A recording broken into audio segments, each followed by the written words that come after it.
আলহামদুলিল্লাহ দর্শক, এটা একটা লাউয়ের জমি। উপরে লাউ, নিচে আপনার কচু রোপণ করছে। আরও কী কী রোপণ করছে আপনাদেরকে দেখাচ্ছি, একটু মনোযোগ দিয়ে দেখেন। আপনিও এই ভিডিওটা দেখে আপনার জমিতেও এইভাবে একসাথে একাধিক ফসল ফলাতে পারবেন। আমার ভিডিওগুলোর মেন উদ্দেশ্য হচ্ছে একই জমি থেকে, একই জায়গা থেকে কিভাবে আপনি একই সময়ে একাধিক ফসল একসাথে পাবেন। তো দেখতে থাকেন এই ভিডিওটা, ইনশাল্লাহ ভালো লাগবে। এই জমির যে কৃষক ভাই আছে, উনি দেখেন কি চমৎকার কাজ করেছেন। এখানে অল্প কয়টা টমেটো গাছ রোপণ করছেন, এটা দিয়ে তার পরিবারের চাহিদা মিটে যাবে। এবং এই পাশ দিয়া আপনি দেখেন অল্প কিছু 2 কেল আপনার লম্বা বেগুন রোপণ করছেন, এটা দিয়েও তার পরিবারের চাহিদা মিটে যাবে। এই সাইডটা দিয়া উনি এখানে অনেকটুক জায়গাতে কচু রোপণ করছেন, দেখছেন কচু রোপণ করছেন। আর উপরে কিন্তু ওনার এই যে মাচার মাঝে লাউ রোপণ করছেন। লাউ গাছগুলো কিন্তু উনি পাতলা করে লাগাইছেন। ওদিকের গাছে কিন্তু ফলন আছে, আমি আপনাদেরকে দেখাবো ইনশাল্লাহ। তো সাথেই থাকে। অনেক চমৎকারভাবে এই জমিটাকে সুন্দর করে সাজানো হয়েছে। এই যে প্রথম টমেটোর সারি, তারপর লম্বা বেগুন, মাঝখানে হচ্ছে আপনার কচু, আর উপরে হচ্ছে লাউ। আর ওই সাইডে আপনাদেরকে নিয়ে যেতেছি, দেখেন কি করছে যে জমিটাকে। এখানে লাগাই দিছে এই যে কিছু বটবুটি গাছ। দেখেন এই বটবুটি কিন্তু তার পরিবারের চাহিদা মিটে যাবে। আর এখানে অল্প একটু জায়গার মাঝে কিছু মূলা এবং কিছু ধনিয়া পাতা রোপণ করছে। দেখেন বেশি না, অল্প একটু জায়গার মাঝে রোপণ করছে। তো উনি ধাপে ধাপে এইগুলো রোপণ করছে, দেখেন কত সুন্দর করে। ওদিকে কচু, এদিকে ধনিয়া পাতা এবং মূলা। আর এখানে অল্প একটু জায়গার মাঝে উনি ঢেঁড়স বা ভেন্ডি যেটা বলে, এই যে দেখেন ভেন্ডি গাছ অনেক সুন্দর অল্প কয়টাতে লাগাইছে। মানে উনির কথা হচ্ছে এই অল্পটুকু জায়গা থেকে যেন উনি পরিবারের চাহিদা মেটাতে পারেন, সেই জন্য এইভাবে ধাপে ধাপে করে ফসল ফলানো হয়েছে। এই যে লাউ গাছের গ্রোথ কিন্তু অনেক ভালো, উপরের দিকে তর করে উঠে যাচ্ছে। এই যে দেখেন লাউ গাছ কত সুন্দর হচ্ছে, বটবটি গাছ, লাউ গাছ। আর এই যে নিচে মূলা, ধনিয়া পাতা এবং কচু, সুন্দর করে কচু রোপণ করছে। কচু গাছ কিন্তু জেতা হয়ে গেছে।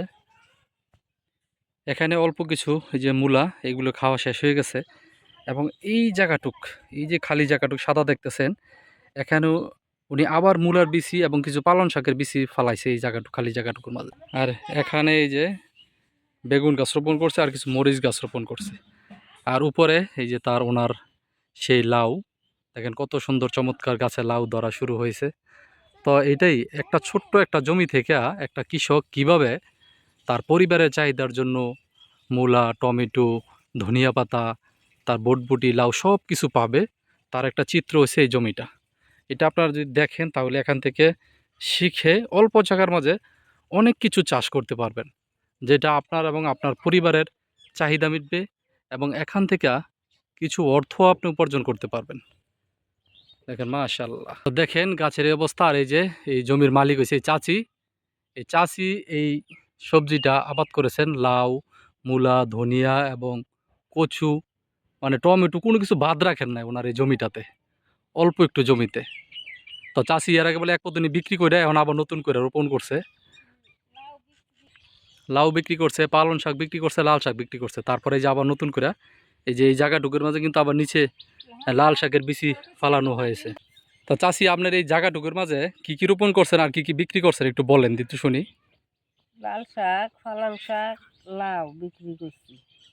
এখন কিরা লাগাইছি, এখন লাগাইছি টমেটো, মূলা, লাউ, মরিচ, ধনিয়া, ঢেঁড়স, কচু, তাহলে অনেক সবজি অল্প একটু জায়গার মাঝে লাগাইছেন, হ্যাঁ? জি, মিষ্টি কদু। মাশাআল্লাহ, এরকম তো সবাই লাগায় না। তো আপনি এই জায়গাটুকুর মাঝে কি মনে করে লাগাইলেন এক জায়গার মাঝে এত কিছু?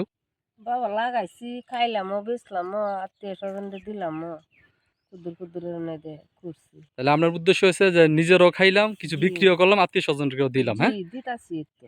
যাক আলহামদুলিল্লাহ, আপনার এই জমিটা দেখে অনেক ভালো লাগছে। দেখেন আশেপাশে কিন্তু অনেক সুন্দর জমি, সবাই চেষ্টা করতেছে সুন্দরভাবে চাষ করার জন্য। জমিটা কিনছি বাবা 10 লাখ টাকা। আর 10 লাখ টাকা দিয়ে এই জমিটা উনি ক্রয় করছে, এখানে এক সাইডে বাড়ি করছে। আর এই যে সুন্দর লাউ, টমেটো, তারপর যে কচু, ধনিয়া পাতা। তো চাষির এই যে জমিটা দেখেন, এইটা হচ্ছে চাষির বাড়ি। এই যে বাড়ির পাশে পাকঘরের উপর হচ্ছে উনি সিম লাগাইছে, এই যে এখানে সাজনা গাছ। আর এখানে এই যে পুঁই শাক আছে। মানে কোনো কিছু উনি কমতি রাখে নাই। ওনার উদ্দেশ্য হচ্ছে যে নিজে খাবো, বিক্রি করব এবং আত্মীয় স্বজনকে দিব। বাইগুলা চাষির উদ্দেশ্য হচ্ছে যে জায়গা খালি রাখা যাবে না। দেখেন এই যে এখানে যে ঘরের পিছন দিয়া অল্প একটু জায়গার মাঝে এই যে বেগুন গাছ রোপণ করছে, গাছে কিন্তু বেগুন ফুল দেখেন অনেক সুন্দর। এই যে পাশের এই ধানের জমিও কিন্তু ওনার, তো অনেক সুন্দরভাবে করছে। তো এইভাবে দেখে আপনারা এই ভিডিওটা দেখে সবাই চেষ্টা করবেন এইভাবে সব কিছু রোপণ করার জন্য, পরিবারের চাহিদা মিটবে এবং বাজারে যেন বিক্রিও করতে পারেন। তো আজকের মতো এখানে বিদায় নিচ্ছি। আল্লাহ হাফেজ, টাটা।